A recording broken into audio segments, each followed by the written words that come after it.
ഹൈന്ദവ വിശ്വാസത്തിൻ്റെ പേര് പറഞ്ഞ് ഒരു ഭക്തിയുമില്ലാത്ത ഒരു കൂട്ടം ഈ ക്ഷേത്രത്തെ മുഴുവൻ കൊള്ളയടിക്കുന്ന രീതിയിലാണ് ഇന്ന് കേരളത്തിലെ ദേവസ്വം ബോർഡുകളുടെ സംവിധാനം പോയിക്കൊണ്ടിരിക്കുന്നത്. ഇത്രയും കോടികൾ വിലമതിക്കുന്ന ഏതാണ്ട് 5-5.5 കിലോയോളം ഇപ്പോൾ ഏകദേശം കണ്ടെത്തിയ സ്വർണം കവരാൻ വേണ്ടി 2-3 സംസ്ഥാനങ്ങളിൽ ഇത് യാത്ര ചെയ്തത്. ശബരിമലയിൽ ആചാരലംഘനം നടത്തുവാൻ വേണ്ട സർവ്വ ഒത്താശകളും വർഷങ്ങൾക്ക് മുമ്പ് ചെയ്തു കൊടുത്തു. കേരളത്തിലെ മുഴുവൻ ക്ഷേത്രങ്ങളുടെയും തട്ടിപ്പും അഴിമതിയും കേന്ദ്ര ഏജൻസി അന്വേഷിക്കുക എന്ന ആവശ്യമുന്നയിച്ച വിശ്വാസ സംരക്ഷണ സമിതി മണിയൂർ പഞ്ചായത്ത് കമ്മിറ്റി ശബരിമല വിശ്വാസ സംരക്ഷണ സദസ്സ് സംഘടിപ്പിക്കുന്നു. നവംബർ 8 ഞായർ വൈകുന്നേരം 4-ന് കുറുന്തോട് UP സ്കൂളിൽ സനാതന ധർമ്മ പാഠശാല സംയോജകൻ രാജേഷ് നാദാപുരം ഉദ്ഘാടനം ചെയ്യുമെന്ന് ഭാരവാഹികൾ അറിയിച്ചു. കഴിഞ്ഞ ഒരു മാസക്കാലമായി കേരളത്തിലെ പത്രമാധ്യമ ചാനലുകളിൽ സജീവമായ വാർത്ത ശബരിമലയുമായി ബന്ധപ്പെട്ട അഴിമതികളെ പറ്റിയും സ്വർണ്ണപ്പാളി വിവാദവുമാണ്. ഏറെ ദുഃഖത്തിലാണ് ഇന്ന് കേരളത്തിലെ ഹൈന്ദവ വിശ്വാസികളുള്ളത്. നമുക്കറിയാം, വളരെ കൃത്യമായി വ്രതമെടുത്ത് ശബരിമലക്ക് പോകുന്ന അയ്യപ്പ ഭക്തന്മാർ അവിടെ ഇടുന്ന കാണിക്കയും അതുവഴി കിട്ടുന്ന കോടിക്കണക്കിന് ഉറുപ്പികയുടെ വരുമാനവും ഹൈന്ദവ വിശ്വാസത്തിൻ്റെ പേര് പറഞ്ഞ് ഒരു ഭക്തിയുമില്ലാത്ത ഒരു കൂട്ടം ഈ ക്ഷേത്രത്തെ മുഴുവൻ കൊള്ളയടിക്കുന്ന രീതിയിലാണ് ഇന്ന് കേരളത്തിലെ ദേവസ്വം ബോർഡുകളുടെ സംവിധാനം പോയിക്കൊണ്ടിരിക്കുന്നത്. ഇത് ഒരു ദേവസ്വം ബോർഡ് മാത്രമല്ല, തിരുവിതാംകൂർ ദേവസ്വം ബോർഡും കൊച്ചിൻ ദേവസ്വം ബോർഡും കൂടൽമാണിക്യം ദേവസ്വം ബോർഡ്, മലബാർ ദേവസ്വം ബോർഡ് ഉൾപ്പെടെ കേരളത്തിലെ എല്ലാ ദേവസ്വം ബോർഡുകളിലും പല ക്ഷേത്രങ്ങളിലും ഇതുപോലെ കളവ് നടക്കുന്ന വിവരങ്ങൾ നമ്മൾ അറിഞ്ഞുകൊണ്ടിരിക്കുകയാണ്. ശബരിമലയിൽ ഏതൊരു ഭക്തനും ആ വ്രതത്തോടു കൂടി സമർപ്പിക്കുന്ന കാണിക്കയും അതിൻ്റെ വ്രതവും ഒക്കെ എടുത്തുകൊണ്ട് 41 ദിവസം കഴിഞ്ഞ് മലക്ക് പോകുന്ന ഈ കാലത്ത് വളരെ ദുഃഖത്തിലാണ് ഇന്ന് കേരളത്തിലെ ഹൈന്ദവ ഭക്തർ എന്നുള്ളൊരു വിഷമം മനസ്സിലാക്കേണ്ടതുണ്ട്. അതുകൊണ്ട് തന്നെയാണ് കേരളത്തിൽ പല സ്ഥലത്തും ശബരിമല വിശ്വാസ സംരക്ഷണ സദസ്സ് എന്ന പേരിൽ അയ്യപ്പ സമാജം ഉൾപ്പെടെ പരിപാടികളും പ്രക്ഷോഭങ്ങളും നടത്തി വരുന്നത്. ഇതിൻ്റെ ഭാഗമായി നവംബർ 9 ഞായറാഴ്ച മണിയൂർ കുറുന്തോടിയിൽ വൈകുന്നേരം 4 മണിക്ക് വിശ്വാസ സംരക്ഷണ സദസ്സ് നടക്കുകയാണ്. സനാതന ധർമ്മ സംയോജകൻ ശ്രീ രാജേഷ് നാദാപുരം എന്നിവരാണ് ഈ പരിപാടി ഉദ്ഘാടനം ചെയ്യുന്നത്. നമ്മൾ ഉന്നയിക്കുന്ന പ്രധാന വിഷയം ശബരിമല ഉൾപ്പെടെ കേരളത്തിലെ ദേവസ്വം ബോർഡ് നടത്തുന്ന മുഴുവൻ ക്ഷേത്രങ്ങളുടെയും തട്ടിപ്പുകളും അഴിമതിയും കേന്ദ്ര സർക്കാർ ഏജൻസി അന്വേഷിക്കുക. ഹൈക്കോടതിയുടെ മേൽനോട്ടത്തിൽ ദേവസ്വം ബോർഡുകളിൽ പ്രതികളെന്ന് സംശയിക്കുന്ന ഉദ്യോഗസ്ഥരെ മാറ്റി നിർത്തുക. ക്ഷേത്രഭരണം ക്ഷേത്രവിശ്വാസികളെ ഏൽപ്പിക്കുക. കേസിൽ പ്രതിയെന്ന് സംശയിക്കുന്ന ദേവസ്വം ബോർഡ് പ്രസിഡന്റിനും മെമ്പർമാർക്കും കാലാവധി നീട്ടിക്കൊടുക്കാതിരിക്കുക. ദേവസ്വം വകുപ്പ് മന്ത്രി രാജിവെച്ച് അന്വേഷണത്തെ നേരിടുക. 2018-19 ഈ സ്വർണ്ണപ്പാളി വിവാദമൊക്കെ നടക്കുന്നത്. ആ കാലത്ത് തിരുവിതാംകൂർ ദേവസ്വം ബോർഡ് പ്രസിഡന്റുമാരായിരുന്നവരെ പ്രതി ചേർത്ത് കേസെടുത്ത് അന്വേഷണം നടത്തുക. ആചാരലംഘനത്തിന് ഒത്താശ ചെയ്തവരെ നിയമത്തിന് മുമ്പിൽ കൊണ്ടുവരിക എന്നിങ്ങനെ വളരെ വ്യക്തമായ ആവശ്യങ്ങൾ ഉന്നയിച്ചുകൊണ്ടാണ് നമ്മൾ ഈ പ്രക്ഷോഭ പരിപാടി സംഘടിപ്പിച്ചിട്ടുള്ളത്. ഇത് മണിയൂർ പഞ്ചായത്തിലെ ഹൈന്ദവ വിശ്വാസവുമായി ബന്ധപ്പെട്ട ക്ഷേത്ര കമ്മിറ്റിമാരും ഗുരുസ്വാമിമാരും ക്ഷേത്രത്തിൻ്റെ ഭാരവാഹികൾ ഉൾപ്പെടെയുള്ള ആളുകൾ ചേർന്ന സ്വാഗത സംഘത്തിൻ്റെ ഒരു സമിതിയാണിത്. മണിയൂർ പഞ്ചായത്തിൽ ഈ സമിതിയുടെ നേതൃത്വത്തിലാണ് പരിപാടി നടക്കുന്നത്. ശബരിമല വിശ്വാസ സംരക്ഷണ സദസ്സ് മണിയൂർ പഞ്ചായത്തിൽ രൂപീകരിച്ച് ഭാവി പ്രവർത്തനങ്ങൾ നടത്താൻ വേണ്ടിയുള്ള തീരുമാനവും എടുത്തിട്ടുണ്ട്. എല്ലാ ക്ഷേത്രങ്ങളും കേന്ദ്രീകരിച്ച് ഇതുപോലെ വിശ്വാസ സംരക്ഷണ സദസ്സ് നടത്താനും സാമൂഹ്യ പ്രവർത്തനങ്ങൾ ഇടപെടാൻ വേണ്ടി സ്ഥിരമായി ശബരിമല യാത്ര ചെയ്യുന്ന സ്വാമിമാർ ശബരിമല യാത്ര കഴിഞ്ഞ് വ്രതം അവസാനിപ്പിച്ച് തിരിച്ചു പോകുന്നതിന് പകരം എല്ലാ വർഷവും പോയിക്കൊണ്ടിരിക്കുന്ന ആളുകളൊക്കെ സംഘടിപ്പിച്ച് സാമൂഹ്യ പ്രവർത്തനങ്ങളിൽ ദുരിതാശ്വാസ പ്രവർത്തനങ്ങളിലൊക്കെ പങ്കെടുക്കാനുള്ള ഒരു സംവിധാനമായി ഈ വിശ്വാസ സംരക്ഷണ സദസ്സിനെ മാറ്റാൻ വേണ്ടി ഒരു കമ്മിറ്റി രൂപീകരിക്കാനും കൂടിയാണ് ഈ വിശ്വാസ സംരക്ഷണ സദസ്സോടുകൂടി പഞ്ചായത്തിലെ ഇതിൻ്റെ സംഘാടകർ തീരുമാനിച്ചിട്ടുള്ളത്.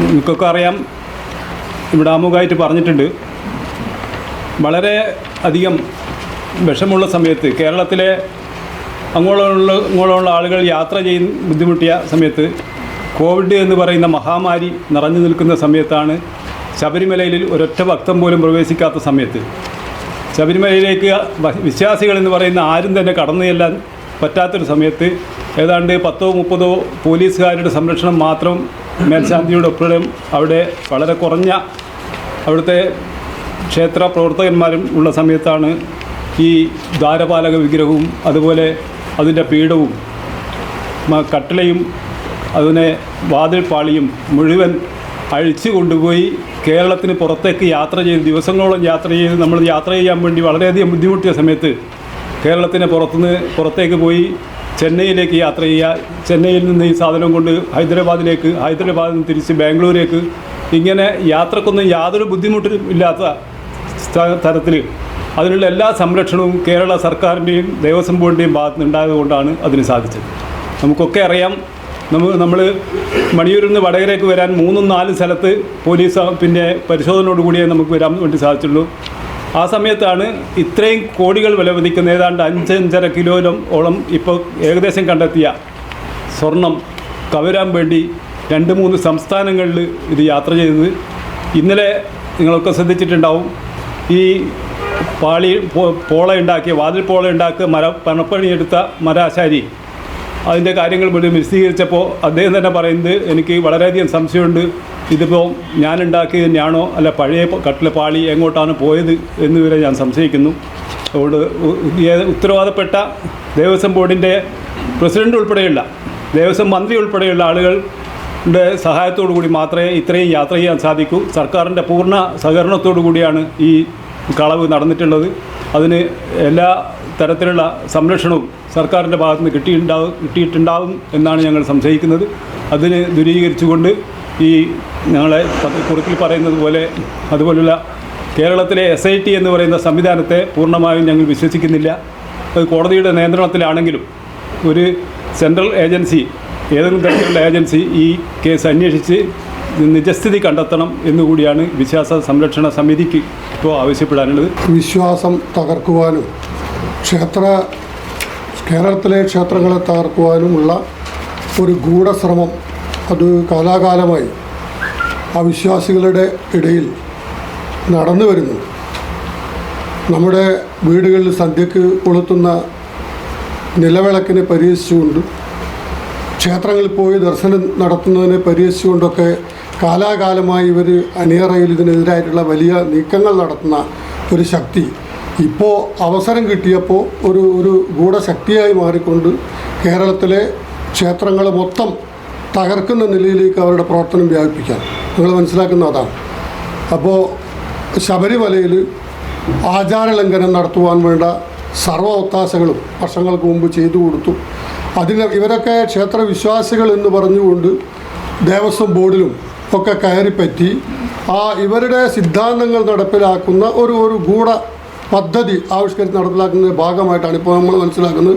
കേരളത്തിൽ അങ്ങോളം ഇങ്ങോളമുള്ള എല്ലാ ക്ഷേത്രങ്ങളിലും തിരുവിതാംകൂർ ദേവസ്വം ബോർഡിലായാലും Cochin Devaswom board, Guruvayur Devaswom board, Malabar Devaswom board എടുത്തു പരിശോധിച്ചാൽ നമുക്ക് മനസ്സിലായി. ഇപ്പം വരുന്ന അടുത്ത കാലത്ത് പത്രങ്ങളിൽ വരുന്ന വാർത്തകളൊക്കെ നോക്കിയാൽ ഇതിൻ്റെ ഒക്കെ തലപ്പത്ത് ഇത്തരം വിശ്വാസികളെന്ന ഭാവത്തിൽ അവിശ്വാസികൾ കടന്നുകൂടിക്കൊണ്ട് ഈ ക്ഷേത്രങ്ങൾ മൊത്തം തകർക്കാനുള്ള ഒരു ഗൂഢപദ്ധതികളാണ് ആവിഷ്കരിച്ചു വരുന്നത്. അപ്പോൾ ഇതാ 2 കൊല്ലം മുമ്പ് സ്ത്രീകളെ പ്രവേശിച്ച് വിവാദം ഉണ്ടാക്കിയ ആളുകൾ തന്നെ ഇപ്പോൾ ആ തലപ്പത്ത് അവരെ മാറ്റാനും അത് ഇത്രയും വലിയ പ്രക്ഷോഭമൊക്കെ നടന്നിട്ട് ഭക്തന്മാർ നിരന്തരം ഇടിയും കൊണ്ട് ഒരുപാട് പ്രക്ഷോഭങ്ങൾ ഉണ്ടായിട്ടും അവരെ ഒന്നും സ്ഥാനങ്ങളിൽ നിന്ന് മാറ്റാതെ അവർക്കൊക്കെ പ്രൊമോഷൻ കൊടുത്തത് കമ്മീഷണറായിരുന്ന വാസുവിന് പിന്നെ ദേവസ്വം ബോർഡിൻ്റെ പ്രസിഡൻ്റൊക്കെ ആക്കി മാറ്റിക്കൊണ്ട് ഇത്തരം ഹീനശ്രമങ്ങളെ പ്രോത്സാഹിപ്പിക്കുന്ന ഒരു സംവിധാനം നിലനിൽക്കുന്ന ഒരു രീതി കേരളത്തെ അങ്ങോളം നിലനിന്ന് പോരാണ്. ഇപ്പോൾ ദേവസ്വം ബോർഡിൻ്റെ ഗ്രേഡ് ക്ഷേത്രങ്ങൾ A ഗ്രേഡ് ആയാലും B ഗ്രേഡ് ആയാലും C ഗ്രേഡ് ആയാലും D ഗ്രേഡ് ഉണ്ടെന്ന് തോന്നുന്നു. ഏത് ക്ഷേത്രങ്ങളെടുത്ത് പരിശോധിച്ചാലും ഇത്തരം തകർക്കുന്ന ക്ഷേത്ര മുതലുകൾ കൊള്ളയടിക്കുന്ന ഭക്തർ വിശ്വാസപൂർവ്വം സമർപ്പിക്കുന്ന കാണിക്ക വരെ അടിച്ചു മാറ്റുന്നതൊക്കെ കാണിക്ക കിട്ടുന്ന സ്വർണ്ണങ്ങളും കാര്യമൊക്കെ വിശ്വാസപൂർവ്വം സമർപ്പിക്കുന്ന ഇതിനെയൊക്കെ അടിച്ചു മാറ്റിക്കൊണ്ടും ഇതൊക്കെ എന്താണ് ഇതൊക്കെ ഇതിലൊരു വ്യക്തമായ അന്വേഷണവും കാര്യമൊന്നും നടത്താതിരിക്കുമ്പോൾ സ്വാഭാവികവും വിശ്വാസിക്ക് ഒരു തോന്നലുണ്ടാവും, എന്തിനാണ് നമ്മളിങ്ങനെ ഇത്രയും കഷ്ടപ്പെട്ട് അവിടെ പോയിട്ട് അങ്ങനെ ആ ഒരു ചിന്താഗതി വിശ്വാസികളുടെ മനസ്സിൽ ഉയർത്തിക്കൊണ്ടുവന്ന് നമ്മുടെ ഈ ഒരു ഭക്തി പ്രസ്ഥാനത്തെ തകർക്കുവാനുള്ള ഗൂഢശ്രമം കേരളത്തിൽ നടക്കുന്നുണ്ട്. ഇതിനെ തകർക്കുവാൻ വേണ്ടിയാണ് കേരളത്തിൽ അങ്ങോളം ഇങ്ങോളം മറ്റാരുടെയും പ്രേരണയില്ലാണ്ട് തന്നെയാണ്, കക്ഷി രാഷ്ട്രീയ വ്യത്യാസമില്ലാതെ മറ്റൊരു ശക്തിയുടെയും പ്രേരണയില്ലാതാണ് കേരളത്തിൽ അങ്ങോളം ഇങ്ങോളം ഇതുപോലുള്ള കൂട്ടായ്മകൾ രൂപപ്പെട്ടു വരുന്നത്. പ്രത്യേകിച്ച് ശബരിമല എന്ന് പറയുന്ന ഒരു വലിയ, അത് നമ്മുടെ കേരളീയരുടെ ഒരു ഗുരുവായൂർ എന്നൊക്കെ പറയുമ്പോൾ തന്നെ ഒരു വലിയ കേരളീയരുടെ ലോകത്തെ മുഴുവൻ ആളുകൾ ഇതുമായിട്ട് ബന്ധപ്പെടുന്ന എല്ലാ ആളുകളുടെയും ഹൃദയത്തിലേറ്റിയ ഒരു വികാരമാണ്. അവിടെ തന്നെ ഇത്രയും വലിയ കൊള്ള നടത്തി കൃത്യമായ നടപടികൾ ഇപ്പോഴും അറച്ചു നിൽക്കുകയാണ്. ബന്ധപ്പെട്ട ഉദ്യോഗസ്ഥർ ആരാന്നൊക്കെ ഉത്തരവാദപ്പെട്ട ഭരണകൂടത്തിന് ഉത്തരവാദപ്പെട്ട ആളുകൾക്കറിയാം, ആരൊക്കെ ഉണ്ട് ഇതിൻ്റെ പിന്നിൽ കൃത്യമായിട്ട് അറിയാം. അത് ഇവരെ പേരിലൊന്നും നടപടികൾ സ്വീകരിക്കാതെ ഇതിനൊക്കെ ഇപ്പോൾ ഭാഗ്യം കൊണ്ട് വിശ്വാസികളുടെ ആ വിശ്വാസത്തിൻ്റെ ഫലമായ ഒരു ഭാഗ്യം കൊണ്ടാണിപ്പോൾ കോടതി നേരിട്ട് ഇടപെട്ട്, കോടതിയുടെ ഇത്തരം ശക്തമായ ഇടപെടലില്ലായിരുന്നുവെങ്കിൽ ഇതൊന്നും വെളിച്ചത്ത് വരാൻ പോകുന്ന പ്രശ്നമില്ല. അപ്പോൾ കോടതി എന്തോ ഭഗവാന്റെ അയ്യപ്പൻ്റെ ശക്തി കൊണ്ടാണ് നമ്മൾ മനസ്സിലാക്കുന്നു. ആ ഒരു ശക്തിയിലൂടെ ഇതിന് പ്രേരണയായത് ശരിക്കും പറഞ്ഞാൽ മറ്റേ പോറ്റി ഒരു പീഠത്തിൻ്റെ ഭാഗം കാണുന്നില്ല. അദ്ദേഹത്തിൻ്റെ വായിൽ തന്നെ എൻ്റെ ഒരു ഓർമ്മ അതാണ്, അദ്ദേഹത്തിൻ്റെ വായിൽ തന്നെ ഒരു പ്രസ്താവന വന്നതാണ് ഇപ്പോൾ ഈ സംഭവങ്ങളൊക്കെ ഇത്രയും വലിയൊരു ഘട്ടത്തിലേക്ക് എത്തിവെച്ചു. അപ്പോൾ നമ്മൾ പറയുന്നത് ശബരിമല മാത്രമല്ല, കേരളത്തിലെ മൊത്തം ഹൈന്ദവ ക്ഷേത്രങ്ങൾ ഏത് ദേവസ്വം ബോർഡിൻ്റെ കീഴിലായാലും ഇവിടെയൊക്കെ നടക്കുന്ന ദൈനംദിന കാര്യങ്ങൾ ഉൾപ്പെടെ സമഗ്രമായ അന്വേഷണം ഹൈക്കോടതി മേൽനോട്ടത്തിൽ തന്നെ ഒരു സമഗ്രമായ അന്വേഷണം നടത്തി ഇവിടെയൊക്കെ അപാകതകളുണ്ടെങ്കിൽ അത് ഭക്തജനങ്ങളുടെ മുമ്പിൽ കൃത്യമായി എത്തിക്കുവാനുള്ള ഒരു ഭരണപ്രക്രിയ അനിവാര്യമാണ്. ഇതിനൊക്കെ വേണ്ടിയാണ്, അതുപോലെ പപ്പയുടെ സൂചിപ്പിച്ചതുപോലെ തന്നെ അയ്യപ്പ ഭക്തന്മാർ എന്ന് പറഞ്ഞാൽ വലിയൊരു സംഘടിത ശക്തിയായി നമ്മളെ പഞ്ചായത്ത് നിലനിർത്തിക്കൊണ്ട് സാമൂഹ്യ ക്ഷേമ പ്രവർത്തനങ്ങൾ കൂടെ അതിൻ്റെ ഭാഗം കൂടെ ഈ ഒരു സമിതിയുടെ പ്രവർത്തനം രൂപപ്പെടുത്തി ഇതിനൊരു വലിയ ശക്തിയായി തന്നെ നമ്മുടെ പഞ്ചായത്ത് നിലനിർത്തുവാനുള്ള പ്രവർത്തനങ്ങളുടെ തുടക്കമാണ് നമ്മൾ 9-ാം തീയതി തുടങ്ങാൻ പോകുന്നത്. ഓന് ജോലി കിട്ടിയ ഓന് മാത്രമല്ല ഈ നാട്ടിലെല്ലാ പിള്ളേർക്കും ജോലി കിട്ടും. അതിനല്ല അവരീടെ ഇല്ലത്. ഏതിരോ നീ ഏതിന്റെ കാര്യമായി പറയുന്നത്? നമ്മുടെ ശ്രീശങ്കരാചാര്യാണ്. തൊഴിലാണ് ലക്ഷ്യമെങ്കിൽ ശ്രീശങ്കരാചാര്യ